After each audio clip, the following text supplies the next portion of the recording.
In 1953, Springfield, Missouri was a city of about 65,000 people, and at least 11 escaped Indian cobras slithering loose on the streets. This is the story of the Great Snake Scare of 1953. Welcome to the Crafty Cryptid, a channel dedicated to the eerie, the chilling, and the outright bizarre. If you enjoy this kind of content, click subscribe and ding the notification bell. I post once a week on this channel.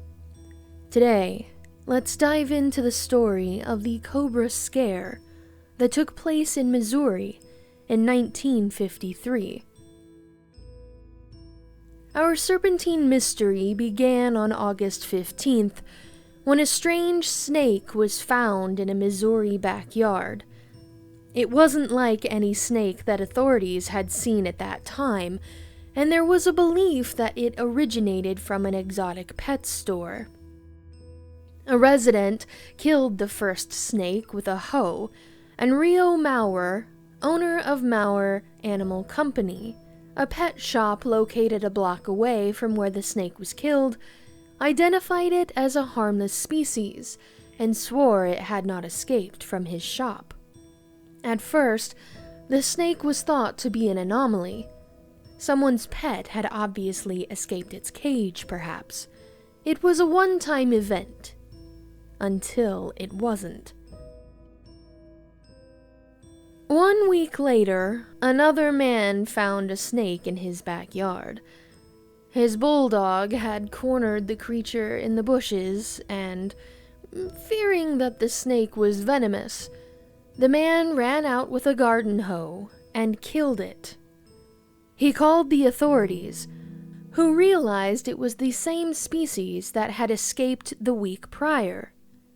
Not knowing anything about this species of snake, the police took the corpse of it to Herbert Condrey, an 8th grade science teacher at Jarrett Junior High School, who managed to identify it as a Naya, a deadly Indian cobra.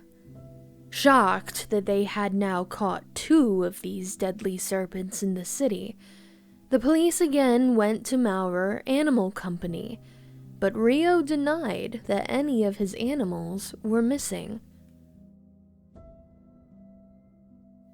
One snake may have been kind of funny, sparking silly headlines in the tabloids and the local newspaper, but 2 snakes of the deadly kind was a bit concerning, and when a 3rd snake was discovered a week later, the city of Springfield went into a panic.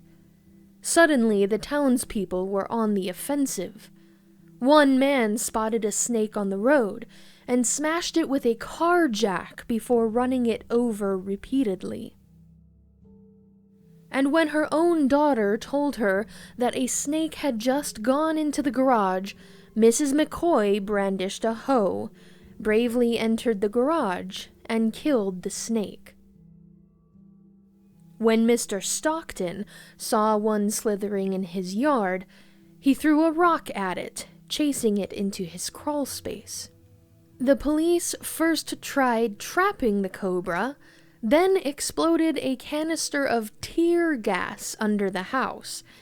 When the snake finally crawled out, the policeman fired off every bullet in his barrel, and missed, before Mr. Stockton stepped in with a hoe and dispatched the snake.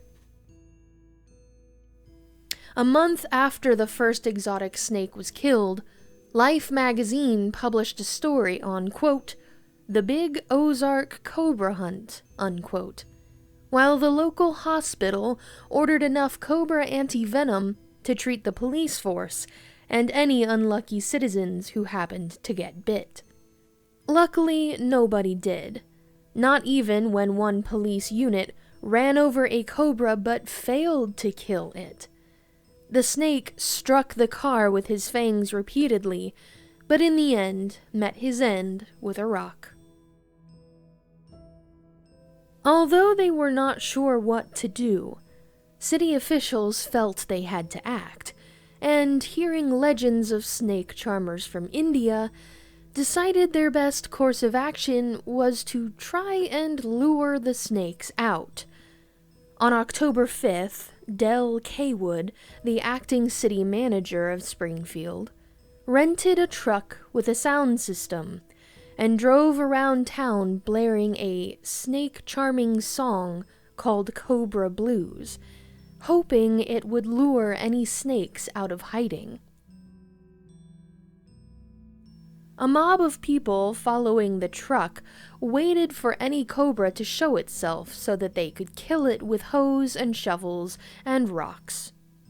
Unfortunately, this did not work because, not known to the city manager or likely any of the residents of Springfield at the time, snakes actually have no sense of hearing, and the intense vibrations through the ground from a group of people marching behind a loud truck likely scared away any of the Ophidians.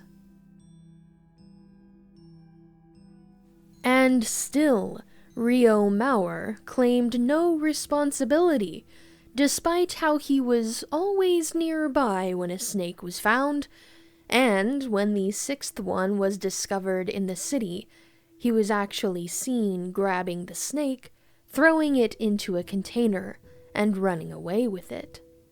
Suspicion fell on Maurer. Though the police could not prove he had loosed the snakes, the townsfolk had made up their minds.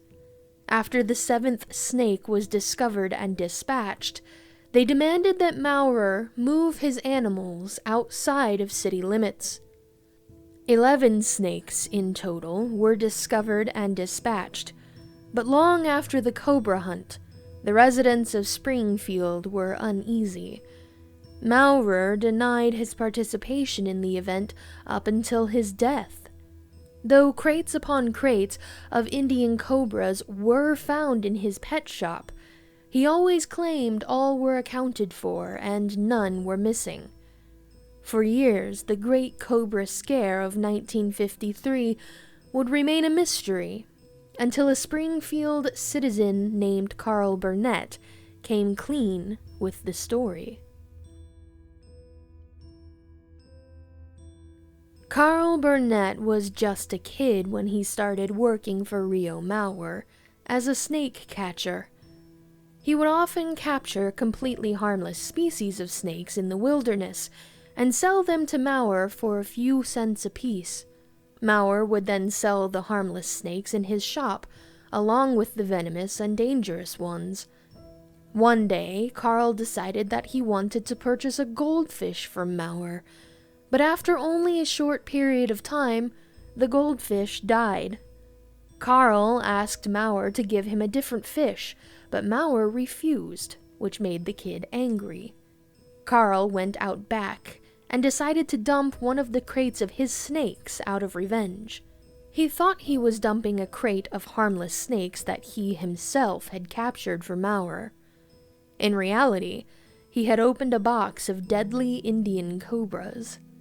Thus began the Great Snake Scare of Springfield, Missouri.